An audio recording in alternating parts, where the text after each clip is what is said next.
Hello, I am Father Matt Addington, and I am here with you all today as we come to celebrate the return of our rector, Father Milton Williams, back from his sabbatical. Although he's been with us for a few weeks now, our time together today will focus specifically on his sabbatical and the theme of racial identity, a journey of the heart. Our time today will look similar to our previous conversation, where he and I will talk, and then there will be time for you all to ask questions. As you ask your questions, try to think of them through the lens of his theme, this idea of racial identity, a journey of the heart.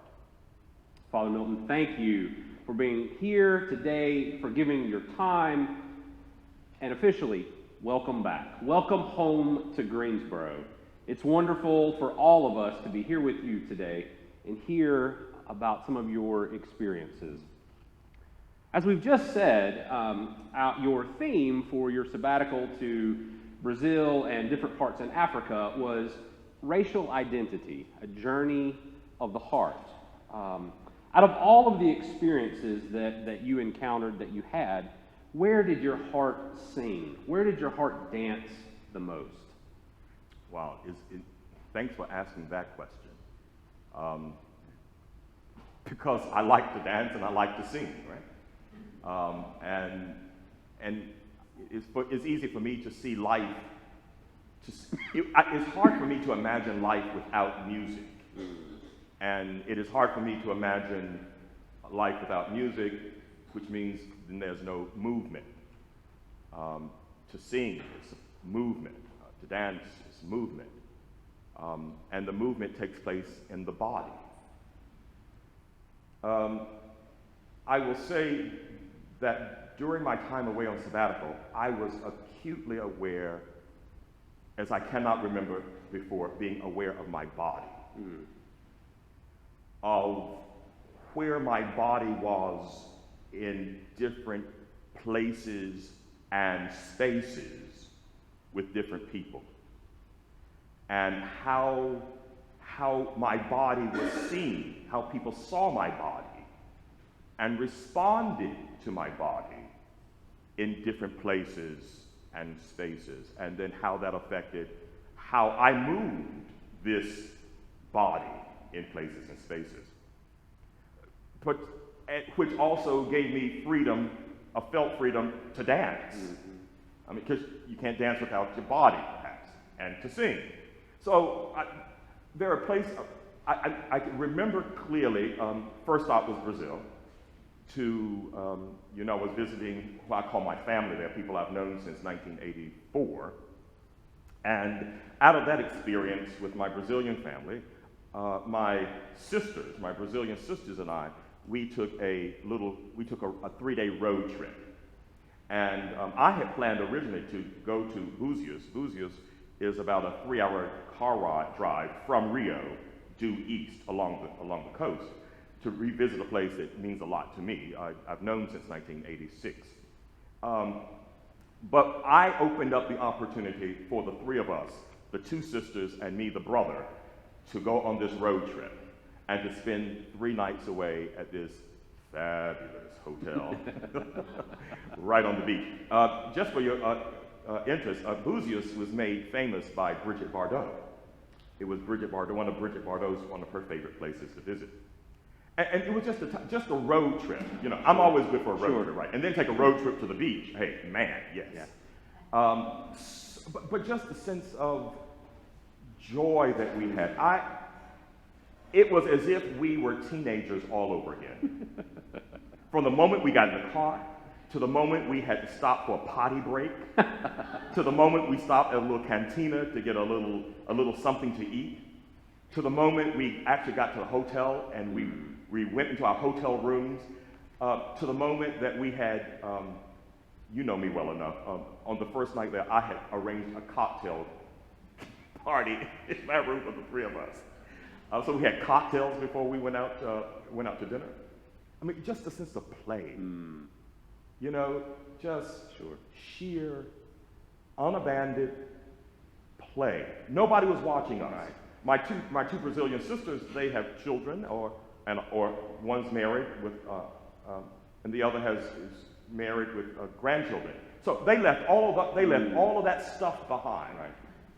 And I left St. Francis behind. Yes. And we just played. I mean, at the beach. I mean, so much so that Layla,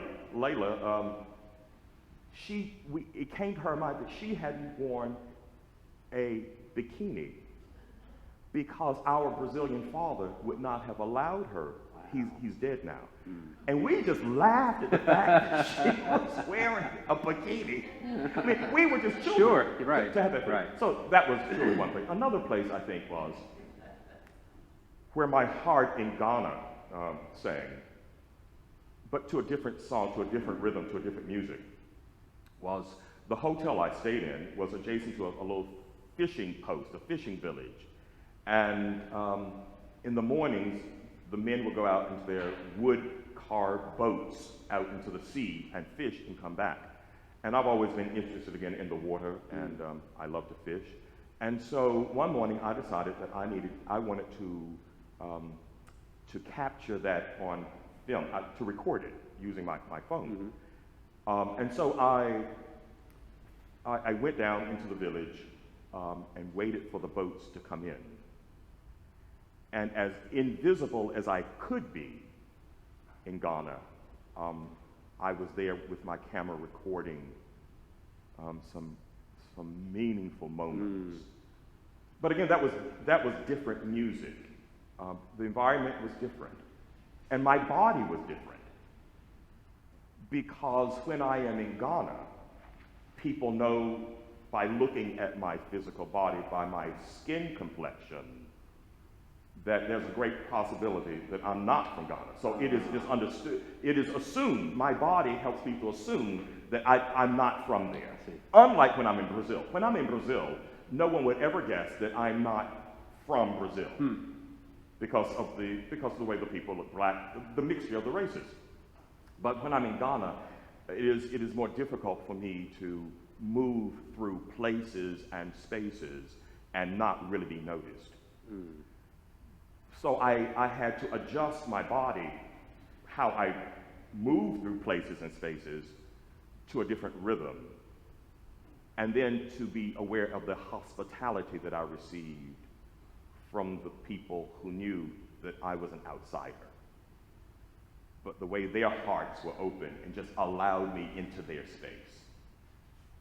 And that was a different kind of dance, a different kind of music. And then when I was in South Africa, there was one evening in particular I was invited to, I was the guest of someone's home, a member of the cathedral, St. Mary's in Johannesburg. And at that dinner party, there were 2 bishops, a dean of the cathedral, and other, as we call, potentates. Right. In the church. No, I got it. And at that dinner party, I don't think I had ever laughed so hard and so long. And actually to see bishops on the floor, on their hands and knees, just slapping the floor, just laughing. I mean, the amount of laughter. I mean, just fortunately, all that happened before 8 because we would have regurgitated our dinner. We were like, we had laughed so much. Right. But again, that sense of joy, that sense of just deep, I've always said that you can determine the value of the relationship by the amount of laughter. That laughter is a good barometer for the depth of the relationship. You show me a relationship with very little laughter, and I will show you a relationship that's strained. You show me a relationship with much laughter, and I will show you a relationship that's deep and strong. And so to have those moments of just deep laughter with church people, with Anglicans, with movements. So that was those are 3 different places on 3 different countries with music and and dance of the heart, but slightly different. One was a samba, perhaps. One was a waltz, perhaps. And the other was, a line dance. Sure. You fill in the blank. I got it. So one of the things that I'm hearing that I think is really, really important is how our bodies function in space as it applies to the celebration of culture, the celebration of ideas, this thing of joy, this thing of laughter that you speak about, which is true, right? If there is no laughter, there is no joy. Right. And so that sort of leads into another question that I had. So where is your heart now, or where might it be dancing as you walk forward, as you travel forward after being and experiencing all that you have? I have to be honest and say that as grounded as my heart is here, a part of myself is still in those places that I spent time in.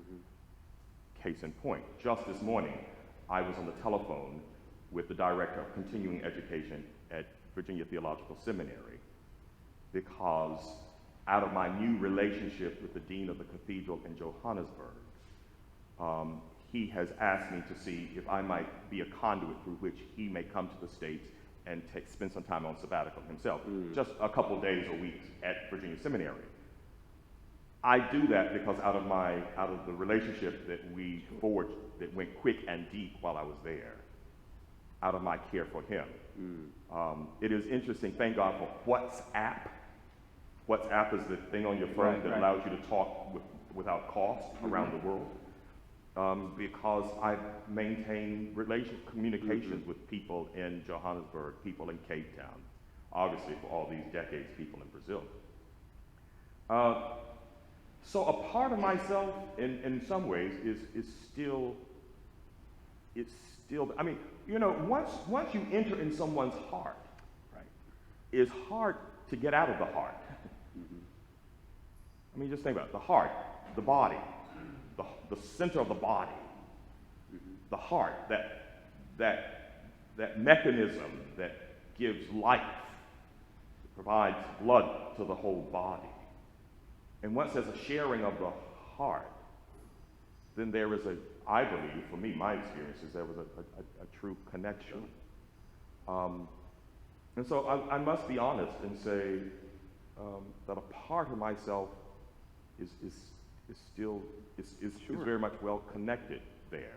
Of course. When I was in Cape Town, I was asked to be a presenter at a colloquy group of people interested in ministry. And the response is, so how soon can you get back? I'm thinking, oh, boys and girls, this is not this is not going from here to Raleigh. Right. And so on their end and my end about conversations about what it might look like for me to return to Cape Town in 2 years from now. Sure. Planning a retreat whereby I would, I preached in different parishes. As a matter of fact, I preached every Sunday that I was away. I did not have a Sunday off. And most Saturdays, I was at a youth retreat. Right. I was at a diocesan council, something. As tiring and exhausting as that was, but it also opened up opportunities for heart-to-heart experiences that I have to be honest, I feel today. Sure. I feel today. Sure. We all have had those experiences where we go somewhere and we meet someone, whether it's here in Greensboro or across the world, and as you say, our hearts are joined and shared, and we have this forever relationship. Just as you are always, because of this experience, you are always and forever permanently changed. Yes. I am very clear that I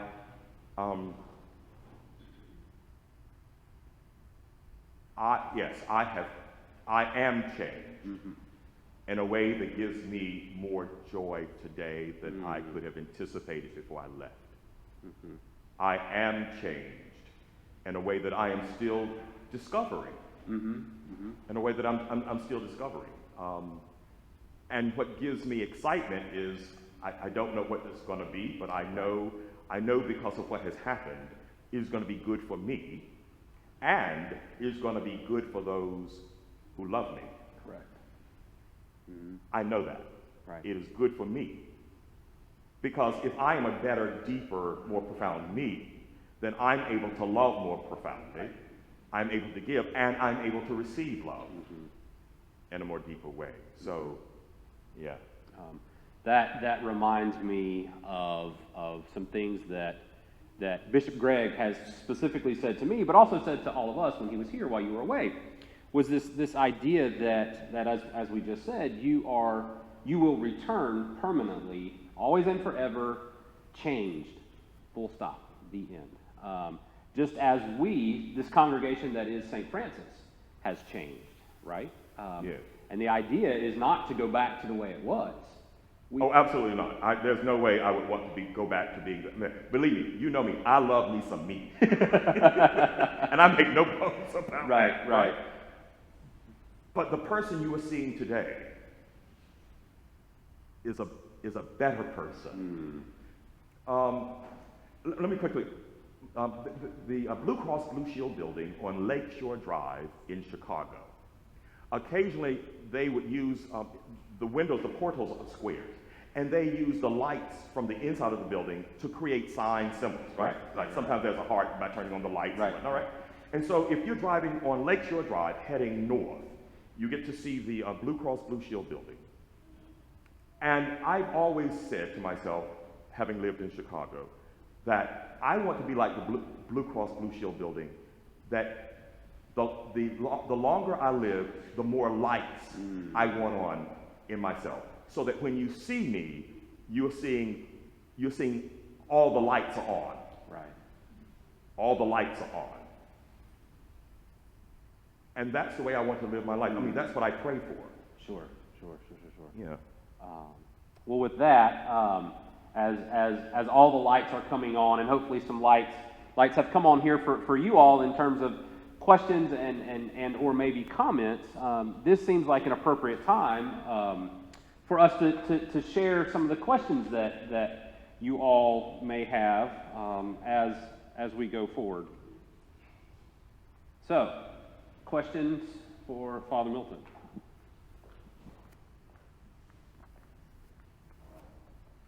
Father Milton, I know that you like a good meal and a good drink.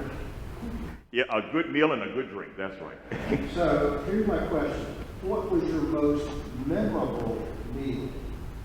And what made it so memorable? And then just to tickle my fancy, I just want to know what you had to eat. Okay.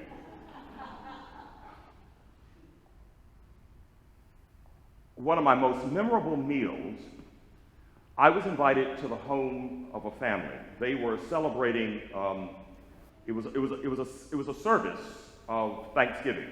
Thanksgiving that the son had retired at what I was envious of a real early age. He had retired from a vice president's position from a major international accounting firm. And his mother, they were celebrating her renewed health. She had been sick. And so I get to this home, and there's a prayer service that's happening, and they're singing at the home. And there's all of this food. But in that moment, it wasn't really as great as the food was. And there was lamb stew and beans and rice. It was the people in that room. There were people who had served in the cabinet of Nelson Mandela. There were people who had served as right-hand men and women to Archbishop Desmond Tutu. There were people who are now in President Ramaphosa's cabinet, were in that space. And for me to be in that space with national cabinet members was simply, I was in awe that this body was in that space with people who had their hands at the wheel of changing the course of the history of South Africa. I mean, this guy now who lives in Greensboro was surrounded by people who have their hands on the wheel of turning the course of a nation. And here we were eating good food and drinking good drink. So that's probably my most memorable. Yeah, I was just in awe that I was even in that space. Yeah, I can't forget that. What a way for the body to dance and sing with other members like that. Yeah. One thing that you mentioned that I was interested in, you're not the same person. Yes. Don't you feel that that's true for all of us, that our past experiences, people we meet, how we were brought up, Yeah. and everything that we learn and each day changes us in some way. And unfortunately, a lot of people, a lot of negative. For sure. But to have that kind of here, Hold the mic a little closer to you. to have all that wonderful stuff each day, you've got to be exploding. And sometimes I feel like my body's exploding. Literally, really, because it is a lot for me to take in. I suspect that I will still be processing this for years to come. I have to say, however, that I had an experience in my body. So after I returned, and I was here already for about a week and a half, I went and drove to Washington, D.C. to see one of my spiritual advisors. First of all, I desperately needed the care that he could give me in that moment because I was still trying, process it all. And so I decided that I am too old to drive to Washington, D.C. via Interstate 85 and 95. We all are too old. I'm too old to travel to D.C. via 85 and 95. So I went 29. I went Route 29. And you know the route. And as I was traveling, and I believe I had crossed the state line into Virginia, into the Commonwealth of Virginia, as I'm on 29, I see this huge Confederate flag.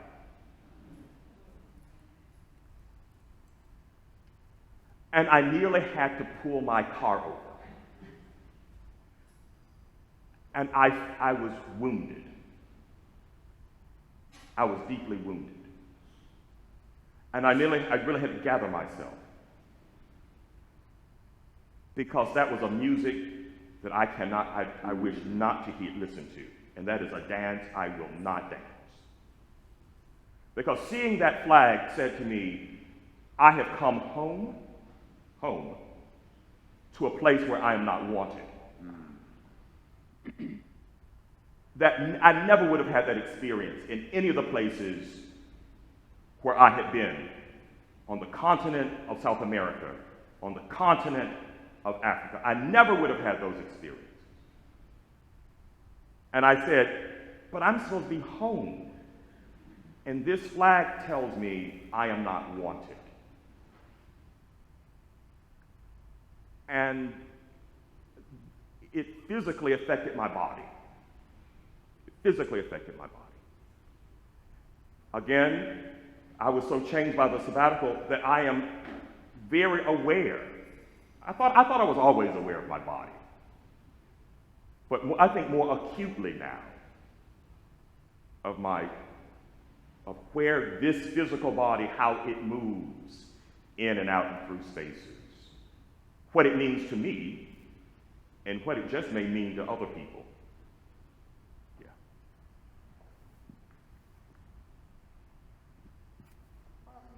Based on your comment going to Brazil man in South Africa, the adjustment of skin tone and how that affected you in your walking through the streets. What toll, if any, do you think it had on your life and your spirit? I was, again, when I'm in Brazil, this physical body, skin tone, my body, represents one thing. It represents, it represents what Brazil looks like, I was asked to describe my church at this congregation, and I described the congregation. I said, well, we are Episcopalians, we are in North Carolina, and it's a predominantly white congregation. In Brazil, that does not register. There's no way to interpret what a predominantly white anything looks like. They cannot imagine a predominantly white anything. First of all, they're thinking, how did it get that way? Or if it is that way, how in the heck did it stay that way? I mean, that's just beyond their, because the races have been so blended over the hundreds of years, they just can't imagine that. So to be in Brazil, I mean, this is just, when they just see another Brazilian body is what they see. But again, when I'm walking through the marketplace in Ghana, I don't see anyone who, at least skin color-wise, looked like me. And so I had to find another way of entering into that place and space. And what I discovered was, again, it was in the heart. Because no sooner than we began a conversation or talking, the joy, just the laughter, the joy, the sense of enthusiasm, the joy for life. What the French call it, joie de vivre, eh? Joie de vivre. The joy for life. It was just, boom, it was just right on it. Then, so that was, even though I went to, on a Sunday, I was at the cathedral in Accra. And I realized, physically speaking, nobody here really looks like me. But there was a woman, they were waiting for the Mass to begin, and they were sitting on this beautiful shade tree. I got there. These women were sitting down under the shade tree. And so I just kind of stood there. And they knew I was not a member of the cathedral. So this old woman gets up. She grabs this young boy who's in his teens. She says, in perfect English, go get a chair and bring it back for this man. Go get a chair and bring back for this man. And he bought the chair and set it aside. She said, no, put the chair here beside me. And I sat down beside her. And the women were talking, and I tried not to intrude. When it was time for the service to begin, the Mass to begin, all the women, as like a chorus, they just got up and they started going into the cathedral. So I was just standing there, because it was hot. God knows it was hot. And I was just trying to just stay cool under the shade.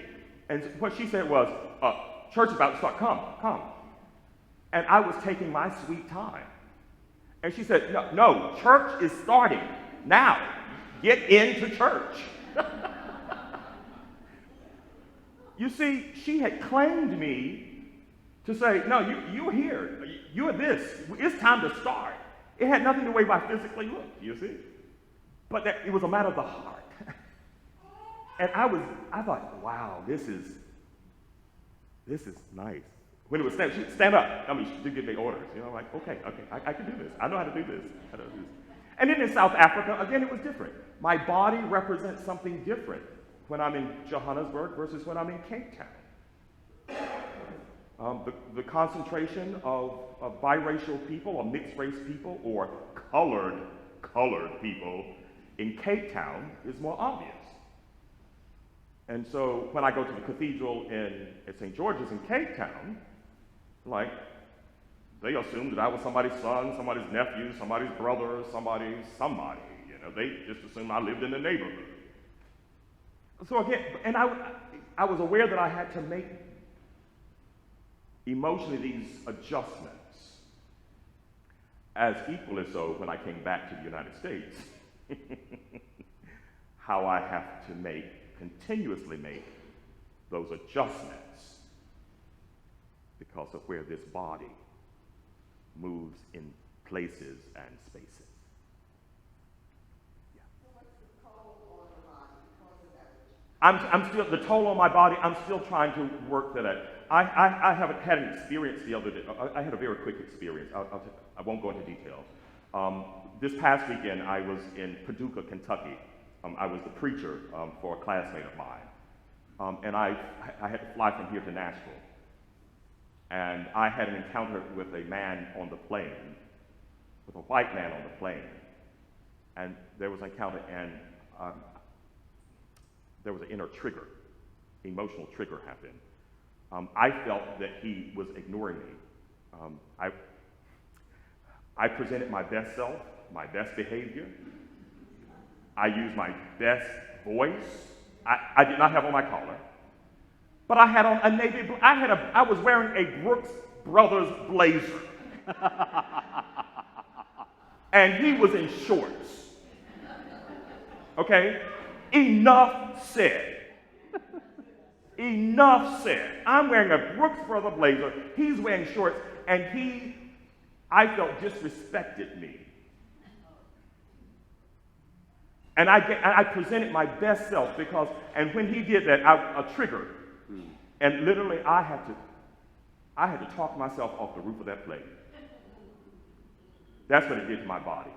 And that happened this past Friday. This past Friday. I had to talk myself off the roof of that plane. We probably have time for one or two more questions if there are other questions. Yes, sir.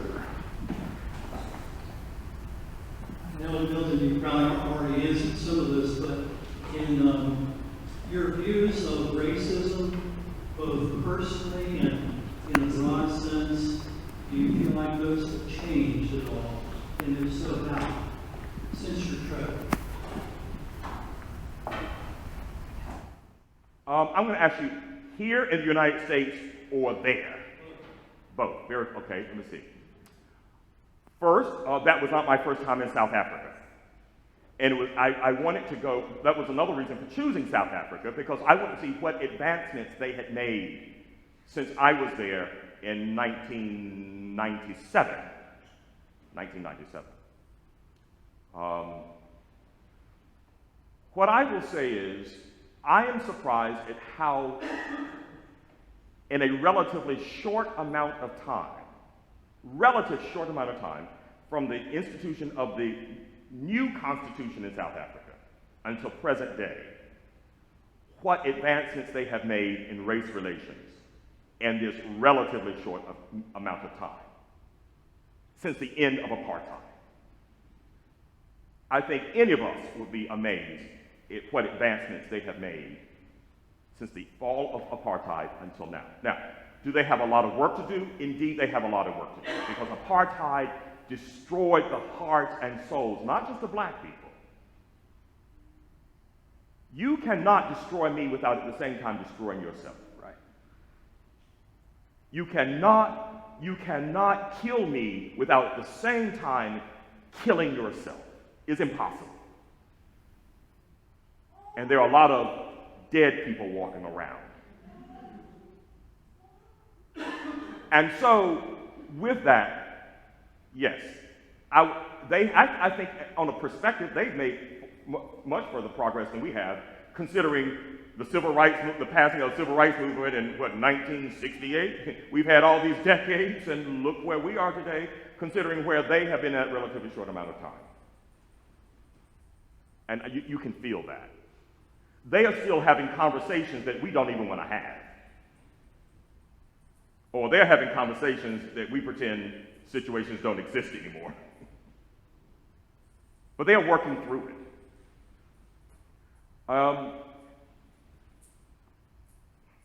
Not only that, but it was also related to human sexuality. Do you know, I can tell you at least 4 times I was in a church filled with African women, South African women, who were, we call the mothers of the church, the Mothers Union. If you just Google the Mothers Union. These women run the church. They run the church. St. Clair's, woo, the Mothers Union, okay? I can tell you at least 4 or 5 times, women old enough to be my grandmother stood up and said to me, "What is the church going to do about LGBTQ plus rights?" Now I'm looking at this old woman, and she said, "What is the church going to do about LGBT?" She didn't say gay, she went through the whole alphabet. LGBTQ plus rights. And I was taken back by it. Another woman says, "I'm not sure you answered her question. How can we get the church to respond better to our LGBTQ community?" I'm thinking, what? It was another weekend. It happened again. Like race, they are having questions that we have assumed here in the United States we've got all the answers to. We assume that we've done with the LGBTQ plus conversation, right? Because the Supreme Court said that same-gender people can get married. So we figured that's the end of it. It's in their Constitution. They have rights for people written in their Constitution that we never had written into our Constitution. And they're still asking the questions.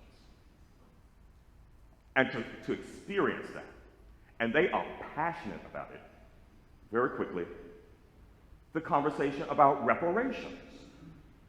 The last church I preached in, this guy comes to me and he says, "We've been going to this church for a very long time. I was born in this church. We had apartheid. We were forced off of this land and we were put into townships. We are saying to the government, this is our land. Our parents are buried in the cemetery behind the church, and they took us off this land. We are suing the government to reclaim what is ours." Now, my dear friends, can you imagine a politician in the United States trying to sustain an intelligible conversation today about reparations for non-white people? Not just for black people, Native American people, indigenous people. Can you imagine how far that conversation would go?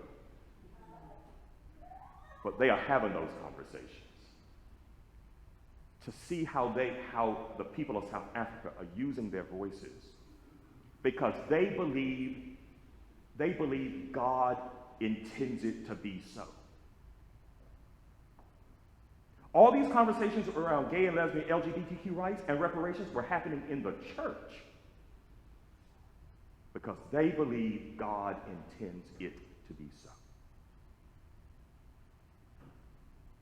That was there, and we are here.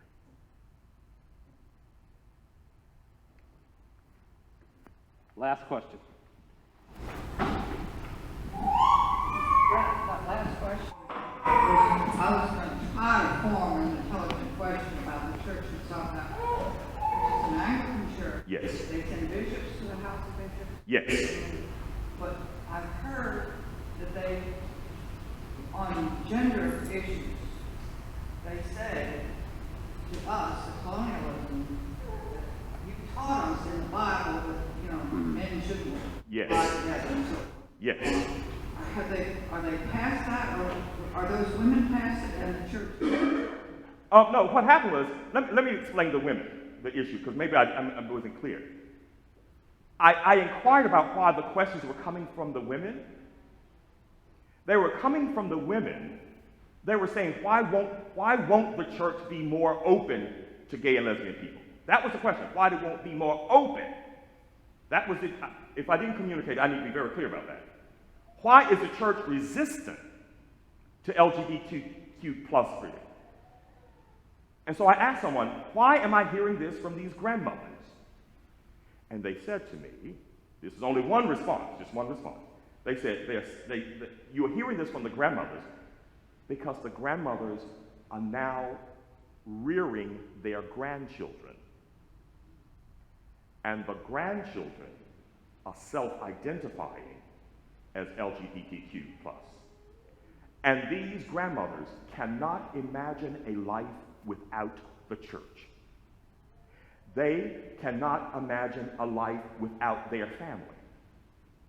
They cannot imagine a life without their family in the church.